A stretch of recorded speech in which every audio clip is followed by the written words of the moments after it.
kita pastinya mau tahu nih manfaat-manfaat dari meniran sendiri itu apa sih? Langsung saja nih kita invite Dr. Lona, spesialis farmakologi klinis. Halo dok, apa Halo, kabar? Dok. Iya, dok.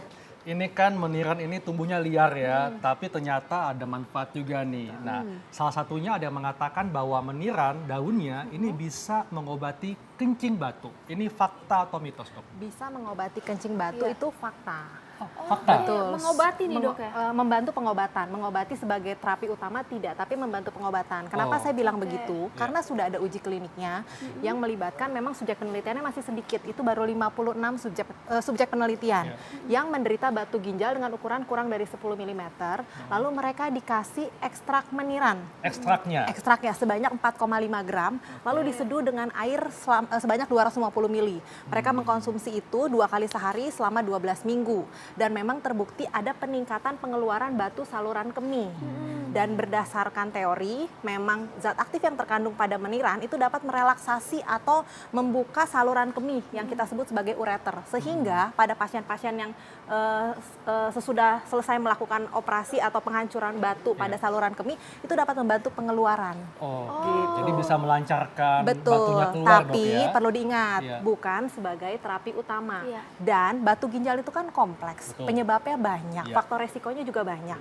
Tidak bisa seseorang dengan batu saluran kemih, baik di ginjal maupun di salurannya, mengkonsumsi meniran tanpa berkonsultasi dulu dengan Setuju, dokter. Dok. Oke. Gitu. Jadi boleh saja mengkonsumsi meniran, tapi infokan dulu ke dokternya. Jangan-jangan atau dikhawatirkan adanya interaksi antara obat yang diresepkan oleh dokter dengan zat aktif yang ada di meniran. Oke, baik dok. Kita masih punya banyak nih mitos atau fakta. Sesaat lagi jangan kemana-mana, tetap di Ayo, Hidup Dok, Sehat.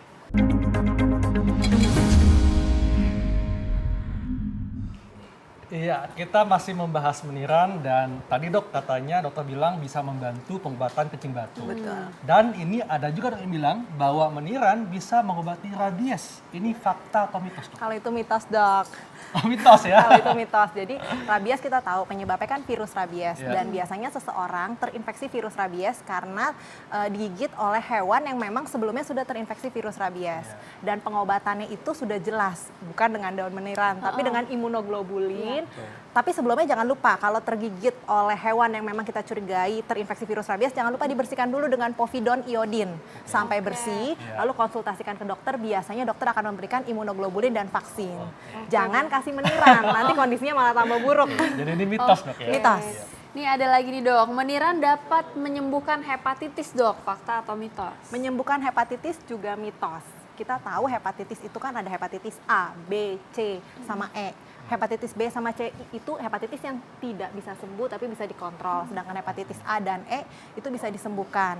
Nah, meniran itu kenapa ada statement seperti itu? Ada penelitian yang menyatakan bahwa meniran dapat, khususnya zat aktif yang ada di meniran itu dapat menghambat pertumbuhan DNA daripada hepatitis B. Tapi penelitiannya di laboratorium, bukan pada manusia. Jadi saat ini kalau mau dijadikan sebagai obat untuk hepatitis B belum bisa. Oke, jadi ini mitos ya. Iya. Dok, kalau gitu apa dok tips kepada masyarakat supaya bisa mendapatkan manfaat dari daun meniran? Daun meniran pada dasarnya manfaatnya banyak, walaupun belum dibuktikan pada manusia. Penelitiannya baru pada hewan atau di laboratorium. Dan sampai saat ini memang belum ada efek samping yang benar-benar nyata merugikan manusia. Jadi boleh saja mengkonsumsi daun meniran asal dicuci dengan bersih. Ini kan tanaman liar. Iya, Dok. Jadi kalau nggak dicuci dengan bersih, bukan manfaat yang didapat, yang ada malah diare. Jadi ini diseduh dok ya? Pada umumnya diseduh dengan air yang sudah mendidih.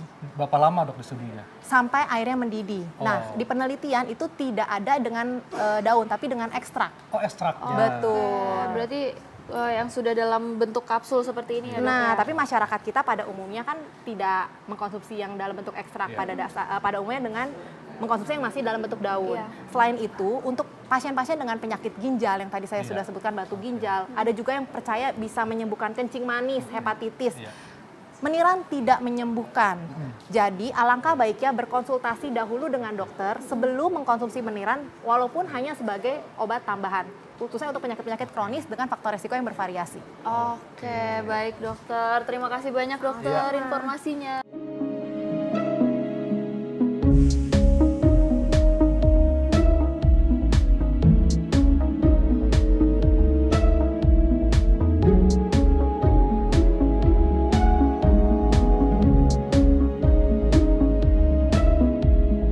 Lona.